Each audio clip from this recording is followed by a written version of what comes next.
Assalamualaikum warahmatullahi wabarakatuh. Kembali lagi dengan saya Agus Mulyanto. Pada kesempatan ini saya akan membahas tentang strategi menyelesaikan skripsi di tengah pandemi corona. Bagi Anda yang sekarang sedang menyusun skripsi pasti akan galau karena langkah untuk menyelesaikan skripsi, terutama ketika masuk pada tahap pengambilan data, harus datang ke lapangan, harus mengunjungi tempat kita bereksperimen, itu terkendala karena ada kebijakan karantina dan pembatasan wilayah. Sudah keluar peraturan dari pemerintah pusat dan daerah, kemudian juga sampai ke kabupaten, bahwa pembelajaran di sekolah, terutama untuk skripsi yang berkaitan dengan pembelajaran di sekolah, itu sudah tidak memungkinkan lagi dilakukan pertemuan secara klasikal. Pada kesempatan ini saya akan berikan strategi bagaimana cara mengatasi persoalan penyelesaian skripsi itu di tengah pandemi corona yang mau tidak mau harus kita sikapi. Anda harus menjawab pertanyaan ini. Bisakah penelitian Anda diteruskan di masa karantina? Jika jawabannya bisa, Anda tidak mempunyai masalah berarti. Apakah ada karantina, ada lockdown atau tidak, skripsi Anda tetap mesti bisa diselesaikan. Tapi jika jawabannya tidak, Anda harus menyusun strategi agar penelitian bisa dilanjutkan. Karena penelitian yang bisa lanjut, yang bisa selesai. Penelitian apa yang sulit dilakukan pada masa karantina atau pada masa pandemi corona atau COVID-19 ini? Tentu saja penelitian yang menuntut Anda melakukan interaksi atau kontak secara fisik dengan orang lain. Apalagi jika pertemuannya berkelompok, klasikal, atau bersifat kerumunan. Tentu oleh pemerintah dan orang yang berwenang pasti ini akan dilarang. Penelitian yang menuntut Anda melakukan perjalanan fisik yang berakibat adanya interaksi fisik dengan orang lain. Bisa saja Anda menggunakan kendaraan pribadi ya, tetapi ketika keluar dari satu wilayah masuk ke wilayah yang lain, ada kemungkinan Anda tertahan karena harus mendapat pemeriksaan itu.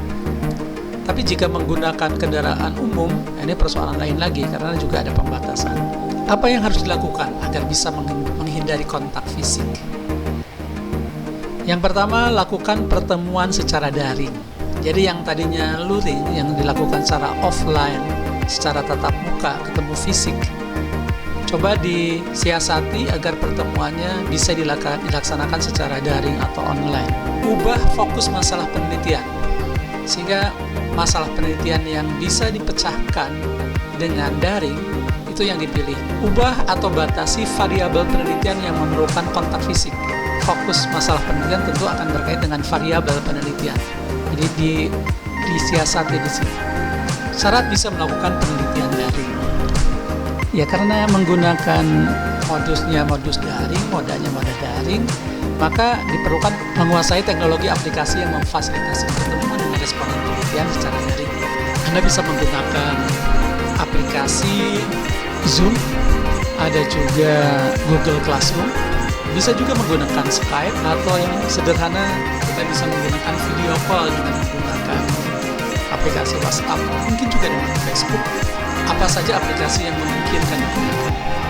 Yang kedua, kemampuan berkomunikasi yang mampu memelihara hubungan timbal balik dengan responden. Mahasiswa yang melakukan penelitian itu yang perlu. Responden yang diajak atau dimintai data itu yang diperlukan. Artinya kita dan Anda sebagai orang yang membutuhkan responden itu harus punya kemampuan berkomunikasi sehingga mereka tetap bersedia dan mau jadi responden. Ini menuntut keterampilan dan kemampuan berkomunikasi yang baik. Akan sulit penelitian dilanjutkan ketika Anda kemampuan berkomunikasinya membuat mereka tidak nyaman dan kemudian tidak memberikan respon. Kemampuan berkomunikasi dengan pihak yang terkait dengan penelitian. Ada pihak selain responden dan pihak-pihak yang menjadi subjek penelitian kita, seperti pimpinan program studi, pembimbing, pihak sekolah, orang-orang yang punya kewenangan yang terkait dengan penelitian kita.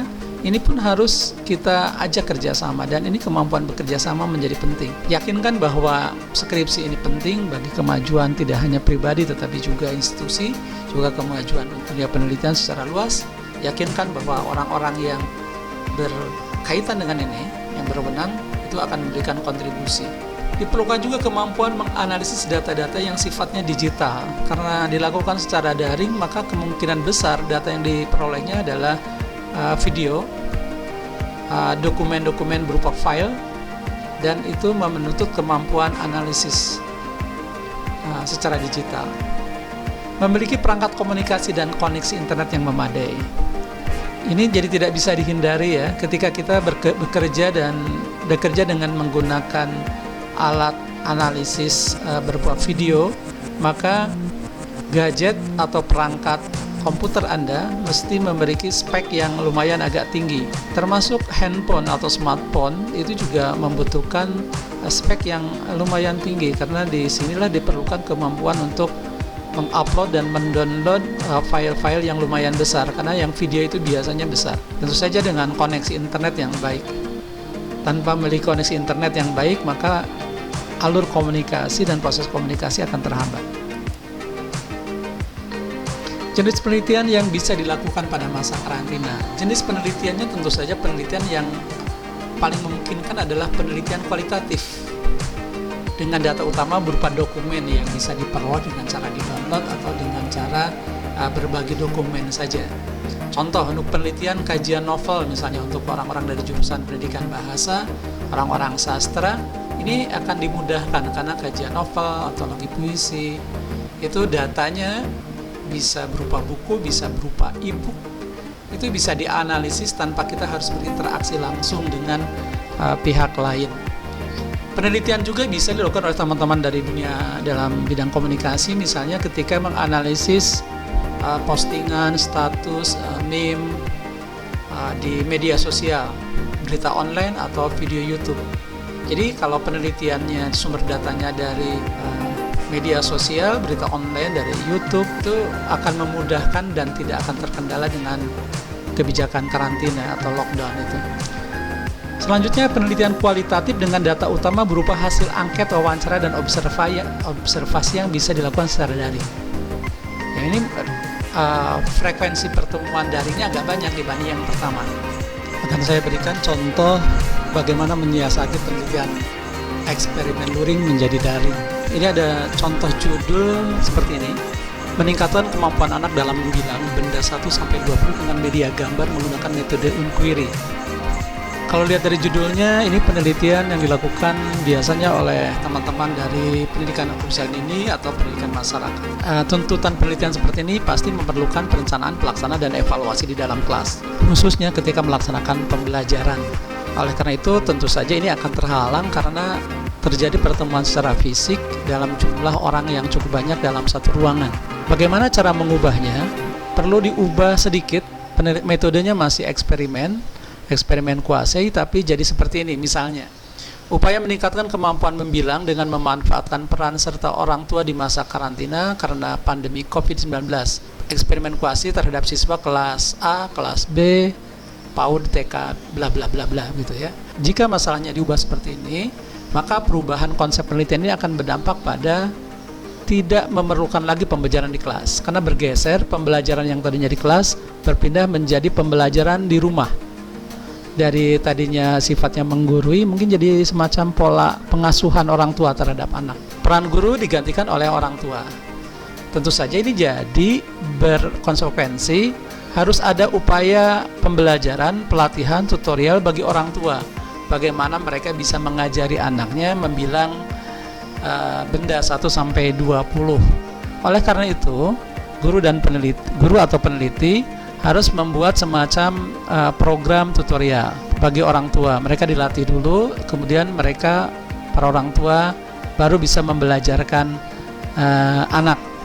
Dan data yang diperoleh itu nanti akan banyak berupa data rekaman video yang dikirimkan orang tua ketika mereka belajar dengan anaknya. Proses pre-test dan post-test bisa dilakukan dengan rekaman video. Misalnya orang tua bertanya kepada anak, ayo dihitung ya anak ya, ini bendanya ada berapa gitu. Itu dalam pre-test.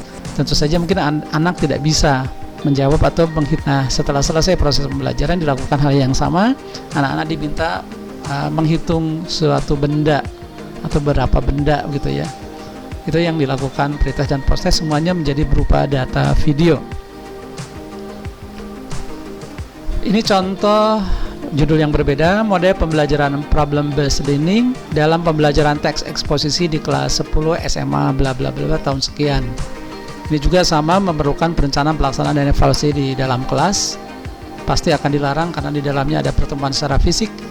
Nah, bisa diubah strateginya, disiasatinya dengan cara mengubah judul menjadi seperti ini. Penerapan model pembelajaran problem based learning dengan menggunakan aplikasi Google Classroom dalam pembelajaran teks eksposisi di kelas 10 SMA Anu gitu ya. Dampak dari perubahan konsep penelitian itu tentu saja jadi tidak memerlukan lagi pembelajaran di kelas nyata atau luring karena diubah menjadi kelas maya atau kelas daring. Data penelitian akan berupa banyak data digital, berupa file-file yang di-share melalui akun Google Classroom atau melalui aplikasi Google Classroom, dan video proses pembelajaran. Nah, tentu saja hal ini akan menuntut adanya proses pra-penelitian berupa proses tutorial agar responden, baik siswa atau guru yang terlibat dalam penelitian tersebut, menguasai dan mampu menggunakan aplikasi Google Classroom.